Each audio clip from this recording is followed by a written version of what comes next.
Hello दोस्तों, आज हम पढ़ रहे हैं क्लास 10 का चैप्टर नंबर 1, जिसमें हम पढ़ेंगे यूक्लिड्स डिवीज़न लेमा। ये हमारे वीडियो का पार्ट 2 है।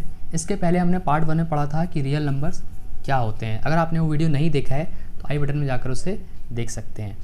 अब हम स्टार्ट करते हैं। भाई, ये यूक्लिड डिवीज़न लेमा क्या है? नाम तो बड़ा खतरनाक दिख रहा है। रियल में आप इसके नाम पर मत जाना।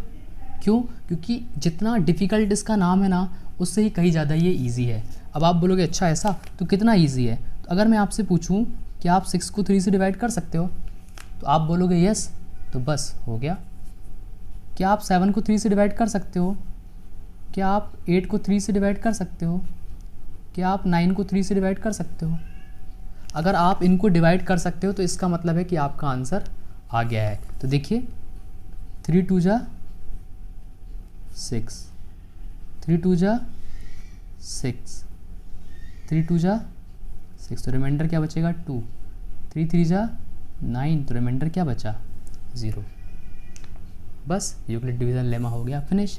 अब आप बोलोगे ऐसा, तो इसमें तो कुछ समझ में आ नहीं रहा है। पर देखिए, अब इसको हम एनालिसिस करेंगे। आप देख रहे हैं यहाँ पे कुछ ना कुछ हमारे पास रिमाइंडर बचे। ये जो रिमाइंडर हैं, ये इस डिवीज़र जो 3 था उससे कम है।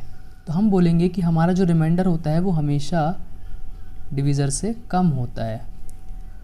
पर आप बोलोगे क्या ये सच में ऐसा होता है? अगर मैं 100 को 3 से डिवाइड करूं तो 3 3 जा 9, ऊपर से आएगा 0, 3 3 जा 9, बचेगा 1। आया समझ में? तो जो रिमाइंडर होता है ना, वो हमेशा डिवाइज़र से क्या होता है? छोटा होता है। क्लियर?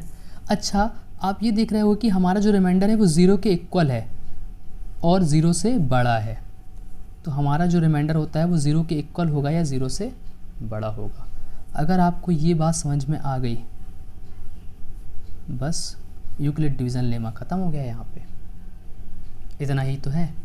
हमें बस इतना ध्यान रखना है कि हमारा जो रिमाइंडर होता है वो डिवाइज़र से छोटा होता है और 0 से बड़ा हो सकता है या 0 के इक्वल हो सकता है।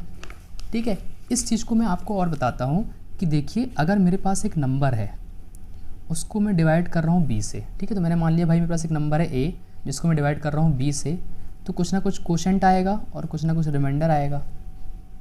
तो इस केस को मैं कैसे लिखूँगा?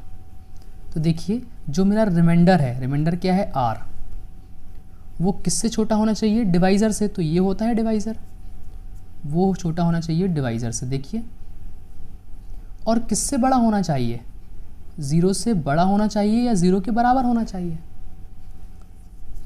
आइए आपको ये चीज़ समझ में। तो क्या मैं इसको ऐसे लिख सकता हूँ? ठीक है, अब ध्यान से देखना।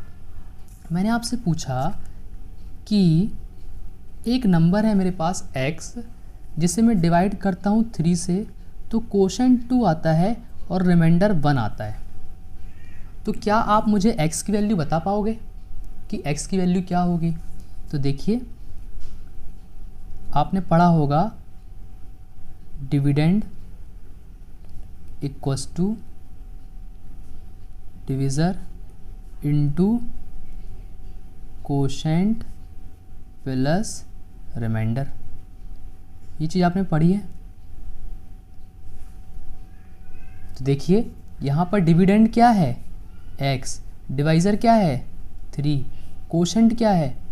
2 और रिमाइंडर क्या है? 1। देखिए, 3 इंटू 2 कितना हो जाएगा? 6 प्लस 1। अब आप पहले मल्टीप्लाई क्यों किया? तो ये है बोडमास रूल।